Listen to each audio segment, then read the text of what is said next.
मुंबई गोवा महामार्गावरील कशेडी घाटात चिपळूणकडून मुंबईच्या दिशेने जाणारा पेप्सी वाहतूक करणारा कंटेनर पलटी झाल्याने एक लेन पूर्णपणे बंद झाली आहे। सुदैवाने या अपघातात कोणतीही जीवितहानी झाली नाही। कंटेनर चालक राम आचल मीन राहणार उत्तर प्रदेश हा आपल्या ताब्यातील कंटेनर क्रमांक MS43GE 2244 घेऊन लोटे ते भिवंडीवाडा असा प्रवास करत होता। कशेडी घाटात पोलादपूर जवळ चोळई गावच्या हद्दीत आल्यानंतर चालकाचा वाहनावरील ताबा सुटल्याने कंटेनर पलटी झाला। या अपघातात कंटेनरमधील पेप्सीच्या बॉटल्स महामार्गावर सर्वत्र अस्ताव्यस्त पसरल्या असून कंटेनर रस्त्यावर आडवा झाल्याने एक लेन पूर्णपणे बंद झाली होती। मात्र पोलिसांनी वाहतूक सुरळीत होण्यासाठी त्वरित कारवाई केली। महामार्गावर अस्ताव्यस्त पडलेल्या पेप्सी बॉटल बाजूला करण्याचं आणि क्रेनच्या सहाय्याने कंटेनर बाजूला करण्याचं काम सुरू असल्याचं पोलिसांनी सांगितलं। या घटनेची माहिती पोलादपूर पोलिसांना समजताच पोलीस उपनिरीक्षक मंगेश मुंडे यांनी पोलीस कर्मचाऱ्यांसह घटनास्थळी धाव घेतली।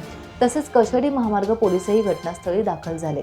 महामार्गावरील वाहतूक पोलादपूर खेड दिशेने जाणाऱ्या एकाच लेनवर वळवून सुरू ठेवल्यामुळे महामार्गावर वाहतुकीचा कोणताही अडथळा निर्माण झाला नाही। टाइम्स डिजिटलला लाईक करा, सबस्क्राईब करा, शेअर करा आणि बेल आयकॉन दाबायला विसरू नका।